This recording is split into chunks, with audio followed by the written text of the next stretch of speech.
नमस्कार, मी लतिका महाराष्ट्र रेसिपीमध्ये मी तुमचं स्वागत करत आहे। आज मी तुम्हाला मोदक बनवून दाखवणार आहे, पण त्याआधी चॅनलला सबस्क्राइब करा आणि बेल आयकॉनवर क्लिक करा। त्यासाठी साहित्य: 1 वाटी खजूर घेतलेले, 1 वाटी खारी घेतलेले, फोडून यातले बी काढलेले आणि खजूरमधलं सुद्धा बी काढून घेतलेले, साफ करून घ्यायचे स्वच्छ। अर्धी वाटी खोबरं बघा मी खिसून भाजून घेतलेलं आहे, भाजून घ्यायचं।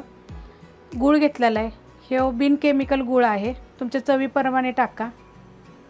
1 वाटी काजू घेतलेले आहेत, 1 वाटी बदाम घेतले तुकडे करून, पिस्ता घेतलेला 1 वाटी, अक्रोड 1 वाटी घेतलेले, मनुको 1 वाटी घेतलेले आणि जायफळ वेलची पूड घेतलेली आहे। तुम्हाला टाकायची असेल तर टाकायची, पण चांगली लागते चवीला। ही रेसिपी बघितल्या एक लाईक करायची आणि कमेंट करायचं आणि ह्या रेसिपीविषयी मला तुम्ही सांगा ही तुम्हाला रेसिपी कशी वाटली ती। मिक्सरचं भांडं घेतलेलं आहे, त्याच्यामध्ये बघा मी हे खारकीचे 2 तुकडे करून घेतलेले, खारीक सॉफ्ट केलेले। कुटल्यानंतर काय होतं, बी काढले की नाही मग थोडीशी सॉफ्ट होते, तर तुम्ही अजून छोटे छोटे तुकडे केले तरी पण चालते। आणि 1 वाटी खजूर आहे, तर तिचे पण मी बी काढून छोटे छोटे तुकडे करून घेतलेले आहेत। हे आपल्याला सगळं मिक्सरला बघा बारीक करायचं। तर ह्याच्या संग हा गूळ, तर ह्याला खजूर आपली गोड असते, तर तुमच्या गोडीप्रमाणे गूळ टाका। तर मी थोडासा गूळ टाकलेला आहे। हा आता मिक्सरला आपण फिरवून घेऊया, मिक्सरला बारीक करून घेतलेलं आहे। तर बघा अशा पद्धतीने बारीक झालेलं आहे, असं बारीक करून घ्यायचं। हे मी काढून घेते, मिक्सरमधनं काढून घेतले बघा, किती चिकट असं झालेलं आहे। आता ह्याच्यात आपण काय काय टाकायचं बघा। काजू टाकायचे 1 वाटी, तुम्ही 1 वाटीचं कोणतं पण प्रमाण करा आणि बारीक करून टाका। तर मी जास्त बारीक केले नाहीत बघा, मोठे मोठे। बदाम 1 वाटी ते तुकडे करून घेतलेले आहेत, ते छोटे मोठे तुकडे केले तरी चालतात। अक्रोड 1 वाटी आहे बघा, त्याचे पण मी तुकडे करून घेतलेले आहेत। आणि पिस्ता 1 वाटी बघा, त्याच्यामध्ये वेलची जायफळ पूड आहे 1 चमचा आणि मनुके तुम्हाला नाही, जरी तुम्ही त्याच्यासंग बारीक केले तर चालतील, पण हे सगळ्या गोष्टी ज्या आपण टाकल्यात ना ते दाताखाली आले ना की चांगले लागतात मोदक म्हणून।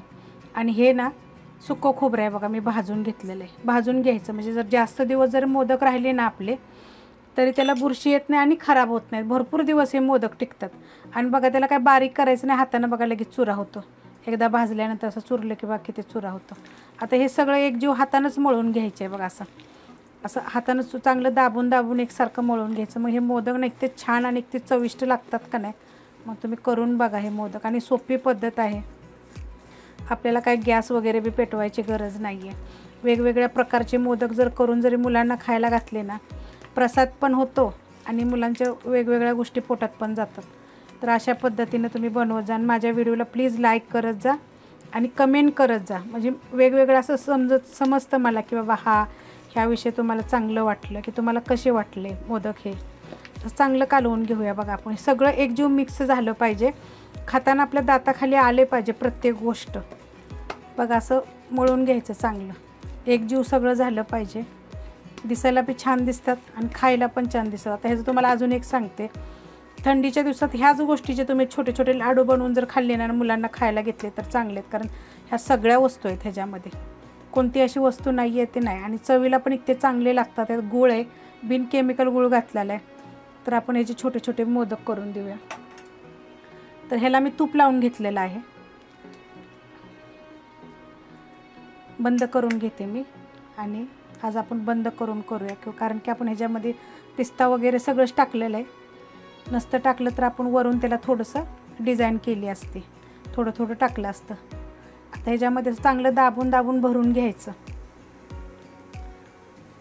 त्याचा असा आकार पण चांगला आला पाहिजे, खायला पण छान झाले पाहिजेत। वेगवेगळ्या पद्धतीचे मी तुम्हाला भरपूर मोदक दाखवलेले आहेत, तुम्ही करून बघा, एकदम छान असे चवीला छान लागतात। असे बोटानं बघा सगळे दाबून घ्यायचं सगळीकडून, म्हणजे जी मोदकाची जी डिझाईन आहे ती आपल्याला चांगली येते।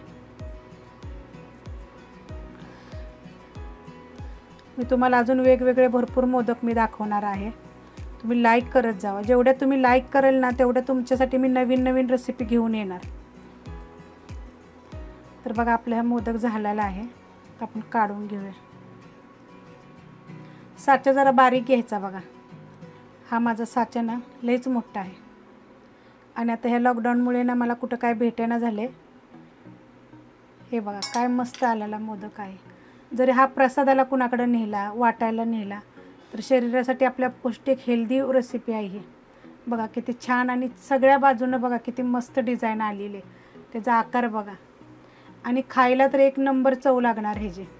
अशा पद्धतीने मी बाकीचे बनवून घेते. आवडले तर लाईक करा, सबस्क्राईब करा, कमेंट करा आणि शेअर बी करा.